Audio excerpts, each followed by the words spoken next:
Hello again. Now we're going to connect something you may not have thought much about sustainability and how it connects directly to your future role as a medical assistant.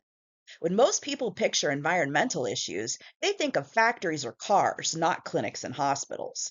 But healthcare is actually one of the largest contributors to pollution and waste in the country, and the people working closest to patients have real power to change that. As an MA, you handle supplies, prepare rooms, manage waste, and stock inventory every single day. Those everyday decisions add up.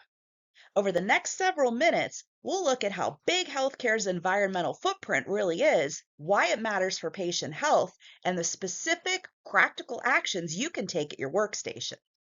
My goal for you is to leave today understanding that being a good clinical professional and being environmentally responsible are not two separate things. They're the same thing. Sustainability in healthcare ultimately protects the very patients we are trained to serve. So let's get started.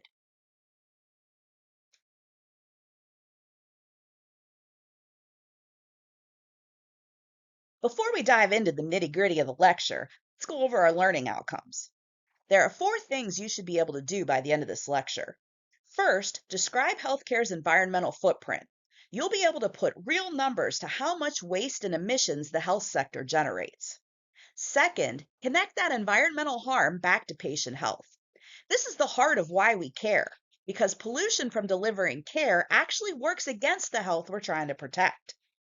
Third, classify medical waste correctly.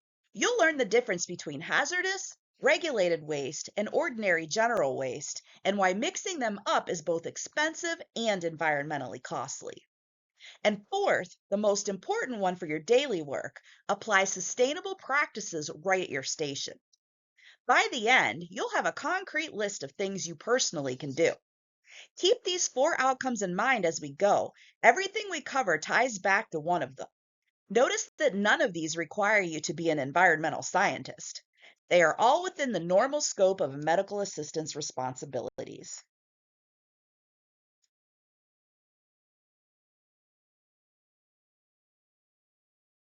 Let's start with the scale of the problem because the numbers genuinely surprise most people. The U.S. health sector is responsible for roughly 8.5% of the nation's greenhouse gas emissions. That is a larger share than you'd expect from an industry devoted to healing. Second, U.S. healthcare facilities generate around 14,000 tons of waste every single day. Picture that. Day after day, 14,000 tons. Much of it is single use plastic, gloves, gowns, packaging, and syringes. And third, to put it in global perspective, Healthcare Without Harm found that if the world's healthcare sector were its own country, it would be the fifth largest greenhouse gas emitter on the planet, ahead of countries like Japan and Brazil. Why does a healing profession produce so much pollution? Well, there are a few reasons. Infection control drives heavy reliance on disposable products. Facilities run 24 hours a day, consuming enormous energy, and the medical supply chain stretches around the world. None of this means we should provide less care. It means we should provide care more thoughtfully, and that's where you come in.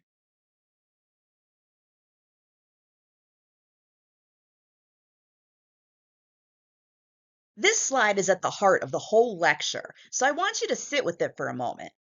Healthcare's entire purpose is to protect and restore health, and yet the pollution it generates harms the very people it's trying to serve. That's the central irony, and it's why this isn't just an environmental issue, it's a patient care issue. Let me give you three concrete connections. First, air pollution. When medical waste is incinerated and when facilities burn fossil fuels for energy, they release fine particulates and toxins that are directly linked to asthma, respiratory disease, and heart disease, the same conditions our patients come to us for. Second, climate driven illness. A warming climate intensifies heat related illness, expands the range of infectious diseases, and strains the healthcare system during extreme weather events. Third, toxic exposure. When waste is disposed of improperly, chemicals and pathogens can leach into the soil and water of nearby communities, often the most vulnerable ones. So when we reduce healthcare's footprint, we aren't sacrificing patient care for the environment. We're protecting patients. Those two goals point in exactly the same direction.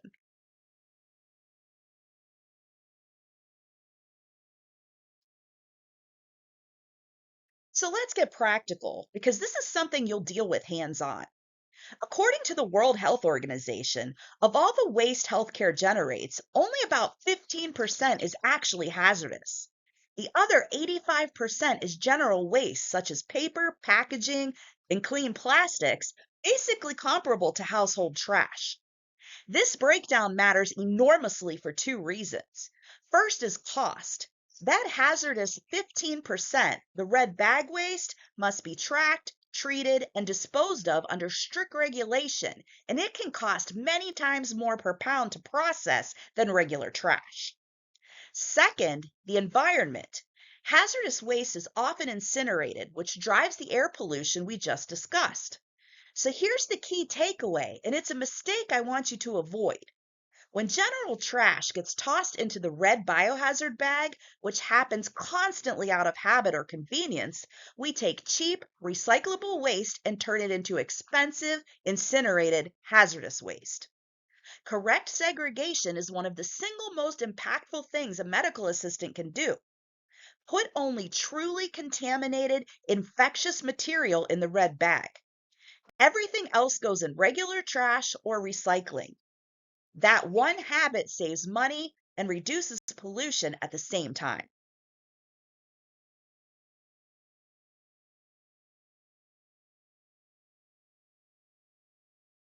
We just saw that only about 15% of healthcare waste is hazardous. Now let's make that practical because at your workstation, that waste doesn't arrive pre sorted. You're the one that sorts it. First, what is medical waste? It's simply any waste generated during patient care, diagnosis, or treatment. And at the point of care, it almost always falls into one of three everyday streams. The first is regular trash, the general non hazardous waste. This is the big one. The majority of what you generate paper, packaging, wrappers, paper towels, empty, uncontaminated containers. It's no different from household trash, and it goes in standard waste or recycling and never the red bag. The second stream is biohazard waste, what most people call red bag waste. The key word is contaminated. Items soaked or saturated with bloods or other body fluids, cultures, and potentially infectious material. A gauze pad with a small spot of blood usually is not red bag waste. One saturated with blood is. That distinction matters, and we'll see why on the next slide. The third stream is sharps. This is defined by physical danger, not infection. Anything that can pierce the skin, such as needles, syringes with needles, lancets, scalpel blades, and even broken glass. Sharps go only in a rigid, puncture-proof sharps container, never in any bag, because they injure waste handlers and can transmit bloodborne disease. So three streams: regular trash, biohazard, and sharps. Learn to recognize them on site because that habit is the foundation of everything else.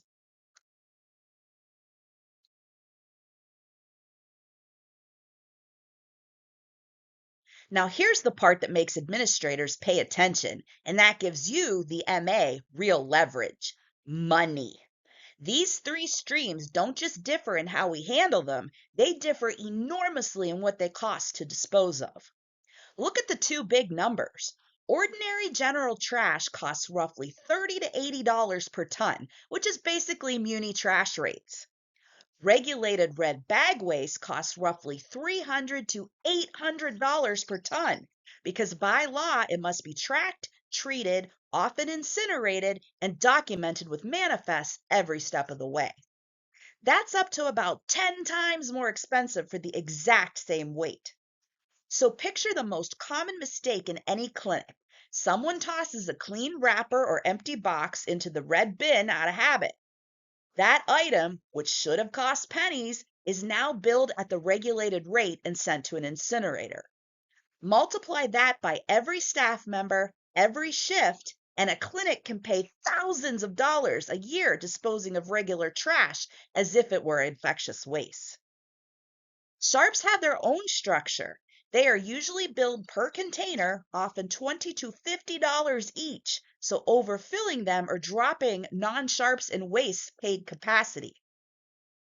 The takeaway: correct segregation isn't bureaucratic box checking. It's one of the few places where a medical assistant directly protects both the environment and the clinic's budget at the same time. Putting waste in the right container is, quite literally, saving money with every item.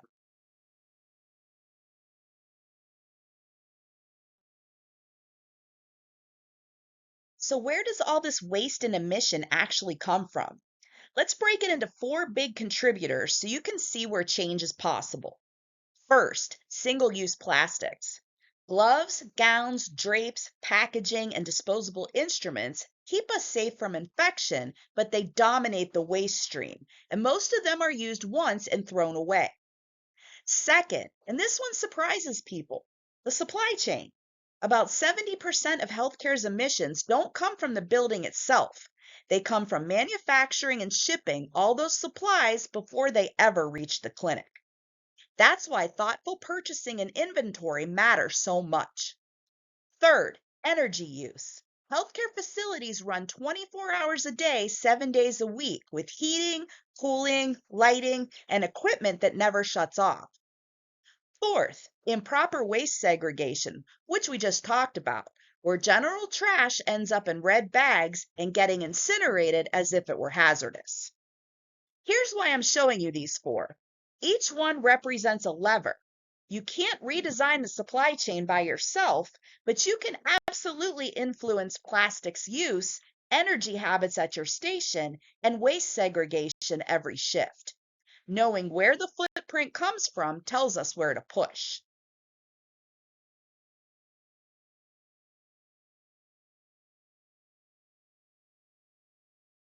This is the slide I most want you to remember because this is where you turn knowledge into action. None of these require special authority. They are all within your normal scope of practice as a medical assistant. First, segregate waste correctly.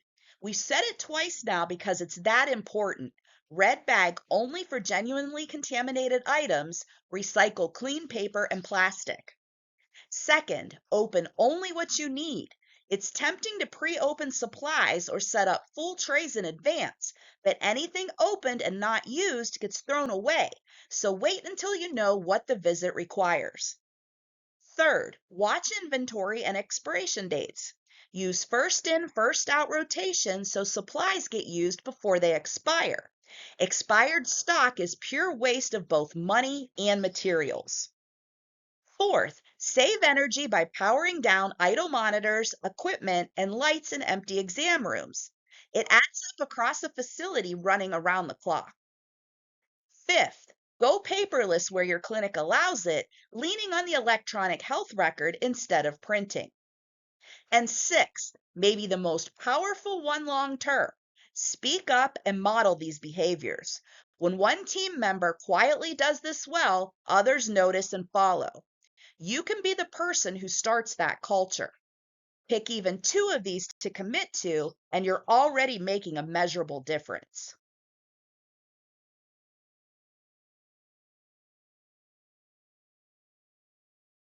Let's talk about why all this effort is worth it, because sustainability in healthcare is one of those rare situations where everyone wins. First, healthier patients. Every reduction in incineration and pollution means cleaner air and fewer environmental triggers for the asthma, allergies, and cardiovascular conditions our patients live with. Second is lower costs. This is the practical argument that wins over administrators. Correct waste segregation and reduced supply waste directly cut disposal bills. And in healthcare, those savings can be redirected to patient care, staffing, or equipment. Sustainability is not a luxury expense. It often pays for itself. Third, safer communities. Responsible disposal keeps chemicals and pathogens out of the soil, water, and neighborhoods surrounding the facility, and those are often the communities our patients come from. And fourth, a culture of care. Think about what drew you to the healthcare field in the first place. The principle to do no harm. Environmental responsibility is simply extending that principle beyond the exam room to the planet your patients live on. So, this isn't extra work piled on top of your job. It's a deeper, more complete way of doing the job you already signed up for.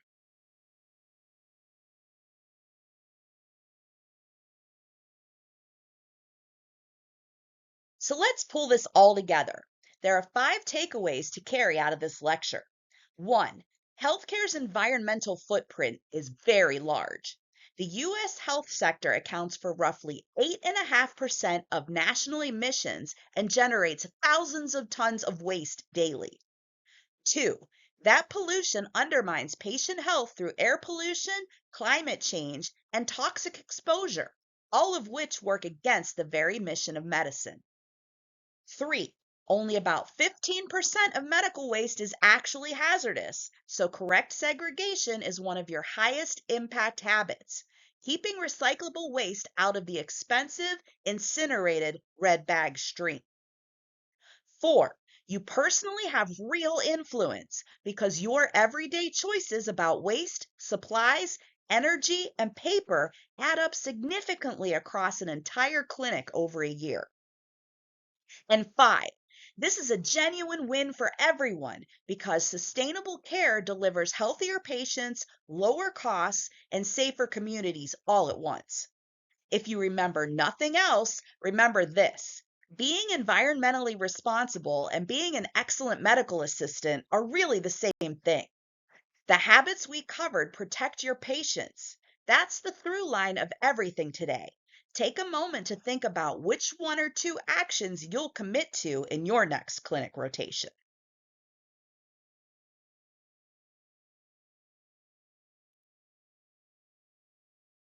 Here are the sources behind today's lecture, all from government, nonprofit, and academic institutions, so you can verify information and explore further. The World Health Organization fact sheet on healthcare waste is the source for our waste classification, that 85 to 15 split. The EPA provides U.S. facility waste data and sustainable healthcare guidance. The Healthcare Without Harm and ARUP report from 2019 is where the global 5th largest emitter ranking comes from. Peer-reviewed work by Eckelman and Sherman, available through the NIH's PubMed Central, documents the U.S. health system's emissions and public health effects. The American Medical Association's Journal of Ethics covers the regulatory and cost side of waste management. And OSHA provides the regulatory standards for handling regulated medical waste safely. I'd encourage you to look at the WHO fact sheet and the Healthcare Without Harm report in particular because they're readable and they'll deepen what we covered today. I hope you head into your clinical work carrying these habits with you. You truly can be part of making healthcare healthier for everyone.